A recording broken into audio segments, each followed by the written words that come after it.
Okay, my lovely on-stage assistants are preparing for our final panel discussion of the day and our final session of the day. I can't believe we're at the end of the program already. But our final panel discussion on charting the risk and regulation maze dives into one of the most pressing challenges facing CISOs today, navigating the fast-changing intersection of risk, regulation, and organizational resilience. So this session unpacks how organizations can move through complexity with clarity, aligning security with regulatory demands, translating compliance into practical risk reduction, and building resilience that stands up to both auditors and adversaries. And they're going to talk about so much more too, but I'll leave it to them to come on stage and do that for you. So please join me in welcoming to the stage David Cass, CISO for Keyrock, who is moderator of this panel.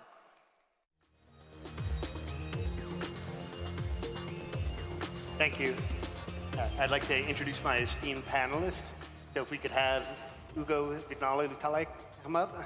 Ugo, please join us.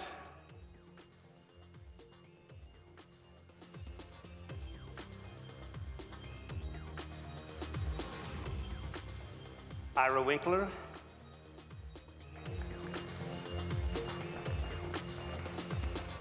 And Dr. Hussain Aldawood.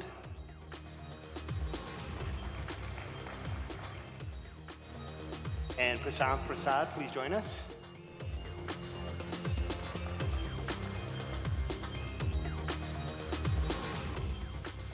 Gentlemen, thank you so much for joining us. So we're here to talk about charting the risk and regulation maze. You all have experience working with regulators, so as regulation continues to accelerate and risk becomes more inseparable from actual business strategy, organizations really need to navigate a much more complex maze of obligations and expectations. So this panel is going to bring together global CISOs and CTOs to explore how risk, compliance, and resilience and regulatory readiness can work together without slowing down the business. So we'll start out with our first question. So Ugo, this question is for you. Regulations are tightening globally. Which recent change has had the biggest impact on how you run your security program? So for sure, I would say NIS2,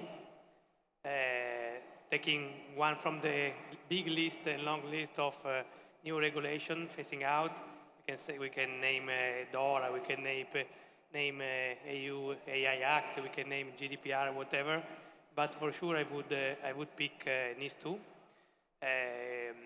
Why? Because NIS2 for me is the one that really enforce a cross-border harmonization in terms of cybersecurity compliance and actually force the organization to put compliance as a strategic objective. We specifically, as a fashion industry, we are not subject to NIS2, but we definitely use and leverage on this to approach cybersecurity compliance in a good way. So not with the stress of having the compliance, but with the benefit of the compliance. Thank you. And this one is for Dr. Hussain and Ira. How do you translate the dense regulatory requirements into actionable security priorities without really overwhelming your organization so you can effectively achieve them? So Dr. Aldawood, would you like to start? Yeah, sure. So I usually break regulations into plain language and connect them to real business outcomes. Instead of giving teams long documents related to regulations, we turn them into clear control statements, like what needs to be done and who owns it and what good looks like. So then we put priorities based on business impact, risk, and urgency as well. And then at the end, we embed these tasks into existing processes, engineering, security operations, governance, and risk. So compliance becomes part of how the business runs, not an extra burden. I'm sure Ira can... So the way I look at regulations, I'm one of these weird people who actually likes regulations. And the reason I like regulations is that in general, a regulation is really not that bad compared to what a good cybersecurity program should be. Because a regulation is basically these general standards that, frankly, if they are a good regulation, highlight what good cyber hygiene should be. And the biggest thing is, when you're a good company, when you have a strong cybersecurity program, the regulation is a pain, it's an annoyance, because you have to verify you're doing it. But in reality, you should be doing most of those things anyway. And I usually find that regulations are a smaller portion of what a good cybersecurity program should be. And it's really a matter of checking the box, but because I'm doing it already. But more important, and why I really like regulations, there's a concept of should versus must. And the problem is, good cybersecurity is unfortunately a should in most organizations. Regulation, however, turns what most organizations look at as a should into a must.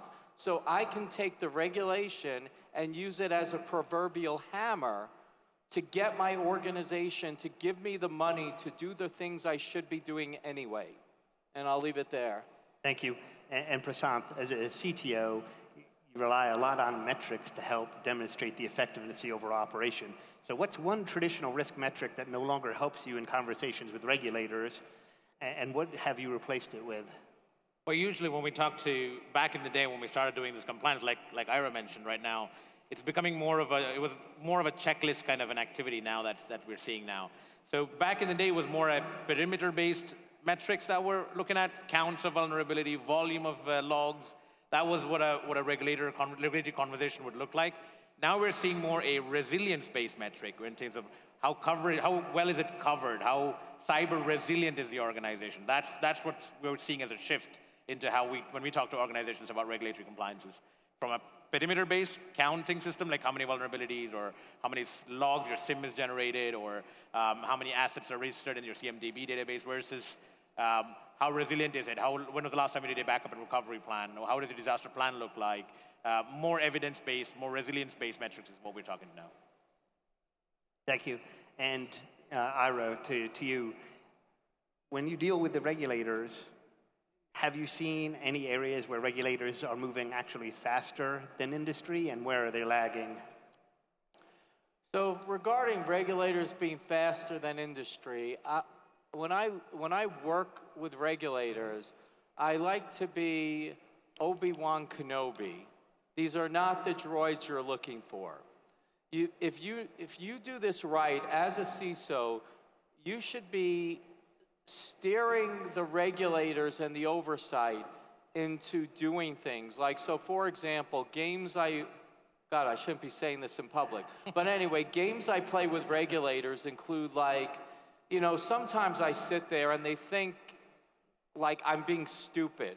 Like, I'll go, we're really doing things right, but I just wish we would be doing this as well.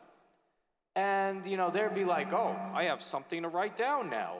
And they're really excited that they have something to write down. And you've given them something to put into the report that they are then going to tell management, your company needs to do this.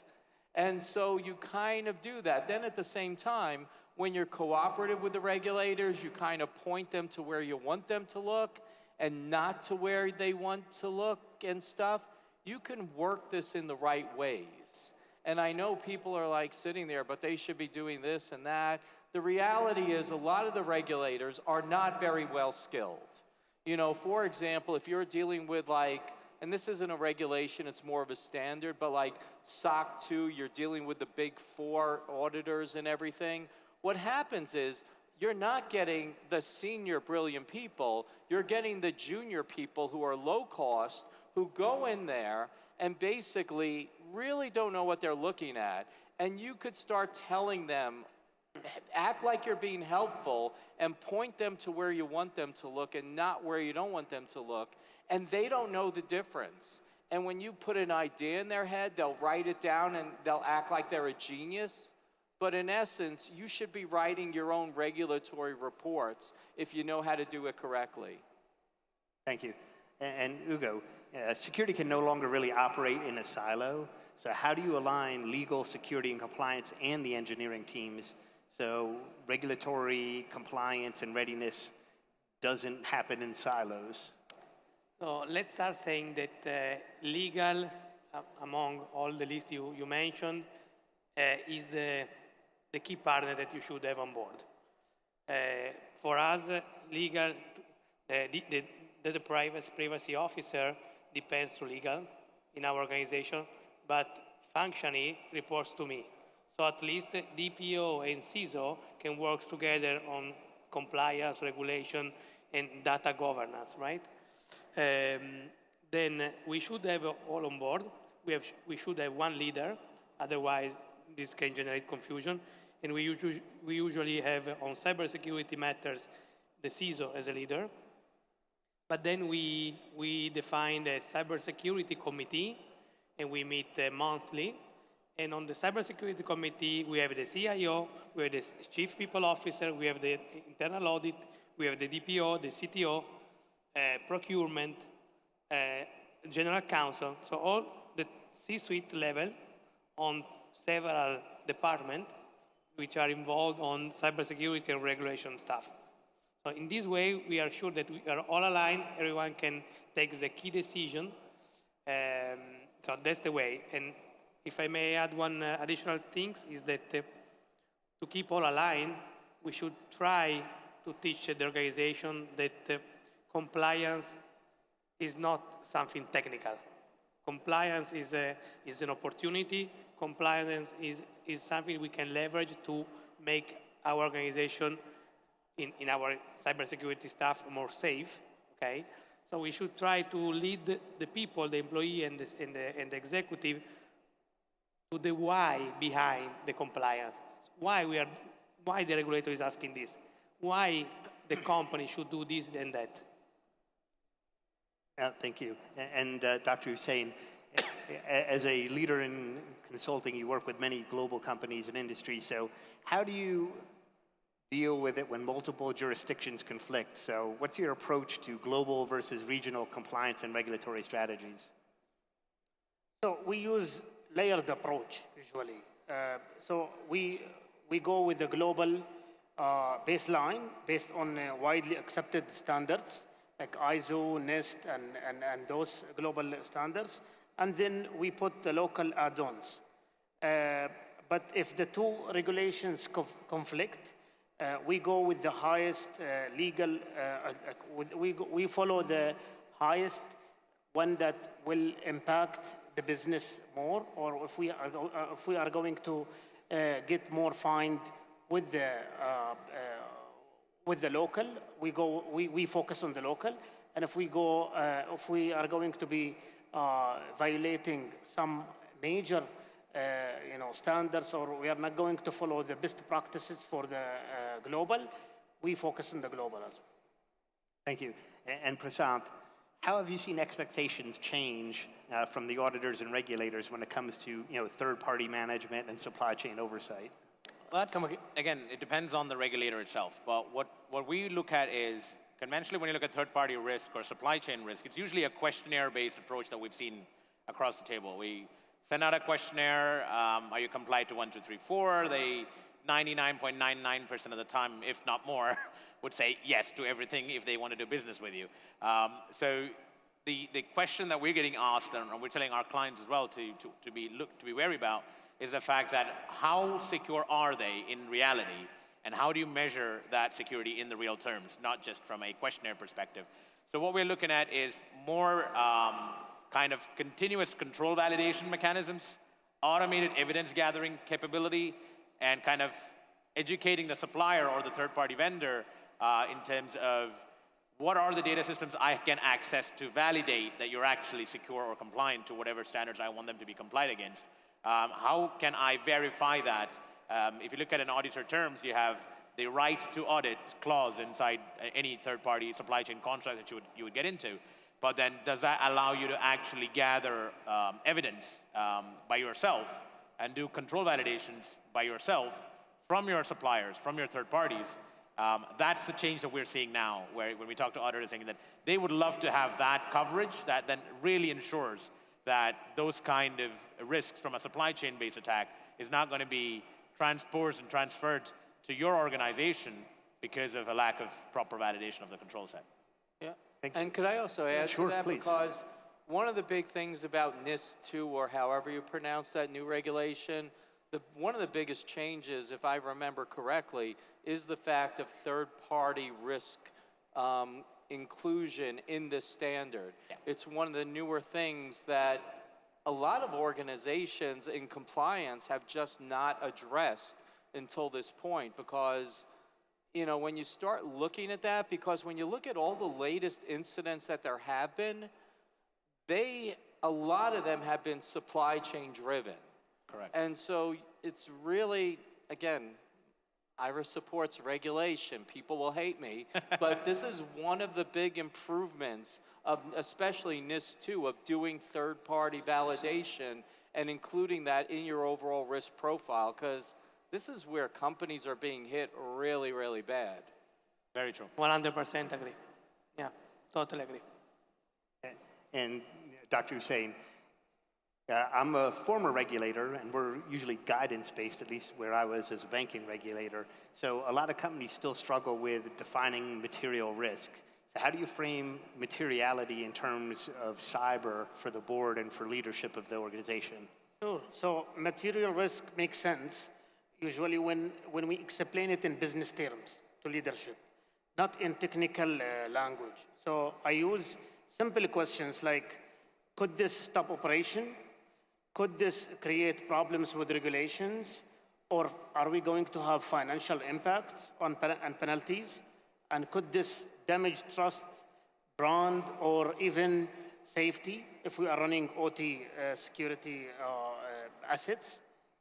So we also use scenario-based estimates rather than exact numbers. So for example, like we say, if this system is compromised, the penalties, the potential impact is X to Y range, for example. So when we describe cyber risk, the same way we describe financial or legal risks, leaders will start understand and engage faster.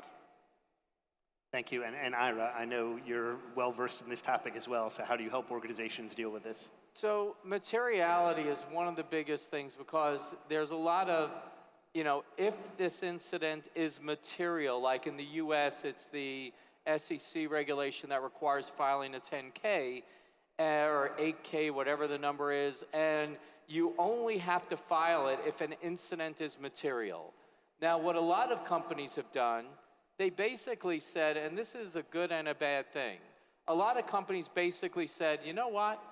I'm just going to file it anyway, whether or not it's material or not, because this way, if I say it's not material and it turns out to be material, then I'm going to be in trouble. On the other hand, if it's not material, what am I doing? I am flooding the regulators, because this is what a lot of people don't realize. Companies have started to purposefully report non-material incidents. And the reason they're doing that is because when everything's material and you file a report, nothing's material, and it all becomes just noise whenever somebody files it, unless it's really, really bad. Because right now you hear somebody filed an 10K, 8K, whatever, and it's like, oh, that's number 37 for the week, and nobody cares. So by flooding it, you're actually drowning it out. The other part of materiality, if you actually want to be serious, is what are things that have tangible value to the company? What's going to create a monetary loss? And for that, ideally, you do things like cyber risk quantification to help figure out proactively what is the value of a potential loss, and you calculate that in, and you could do that in real time where you're using good CRQ tools and things like that. But you have to look at what is the nature of the business, what is being hit. So for example, if you have a computer go down, that could be totally nothing. On the other hand, if that one computer is the critical ICS for oil wells in Saudi Arabia, you're really, really in trouble. So again, it's a matter of what is the business value of anything at a given point in time, but generally that's something that you need to have good cyber risk quantification to track over time. Thank you. And Ugo, kind of building on Ira's point where, lots of filings, lots of things going on, with AI, privacy, supply chain, and operational resilience regulations that are continuously growing, how do you prevent compliance fatigue? So I may suggest 6 actions. If you are able to make 2, you are already in a good shape, in my opinion. But the 6th section could be, the first one, my preferred one, is harmonized framework. So I started my professional life in 2004, and I already start to hear about integrated compliance. So from 2004 to 2025, I never met any vendor creating a tool that can manage integrated compliance, which would be the best thing to have. So you select the regulation you want to address, and you pick the risk and the controls. But anyway, I always see custom solution, difficult to maintain, but if you can find a good way to have an harmonized and integrated compliance, that would be the best action you can put in place. Then second, could be culture and communicate. So once again, if you are able to transfer the why behind the compliance, that would be already a very good point, a good goal for address the fatigue on the compliance stuff. You can start to try to embed compliance into daily activities. So everyone has its own daily activities in every direction, in every operation. If you embed the compliance on those activities, you catch the fish, 2 fish in one time. Okay? You can try to automate where possible. You can start to implement prevent analysis and continuous monitoring. Once again, the continuous monitoring also on the vendors, on the third parties, that is a very good improvement in terms of cybersecurity. And I would say that I said all the 6 actions. Thank you. And let's see here, Prasanth, this one's for you. We're kind of keeping in theme with a lot of what we've talked about throughout the day. With AI and LLMs entering the enterprise stack, how should organizations really architect guardrails around model inputs, outputs, and training data to really maintain compliance and reduce systemic risk to their organization? Well, there are primarily 2 angles to that. One is if organizations are building their own AI programs, and what we're telling them to address those 3 pillars, primarily inputs, outputs, and training, is to kind of build in guardrails at the platform level itself so that it's a part of the code and you're not bolting it on at a later stage. So inputs, you've got various controls that you put in at the code level when it comes to the kind of data that you're ingesting, the trust of the source of data that you're ingesting, the things like prompt security, things like identifying what you're prompting in, what you're allowed to prompt in, what kind of data it's allowed to access, things like that, from the input systems perspective.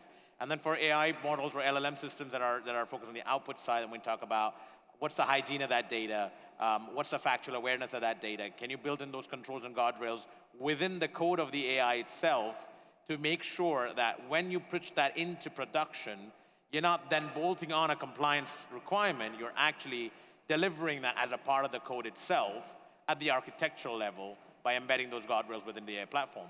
But now if you're talking to customers who are just using AI, like the likes of ChatGPTs or the OpenAIs or the Perplexities of the world, then we're talking about more controls on the outside.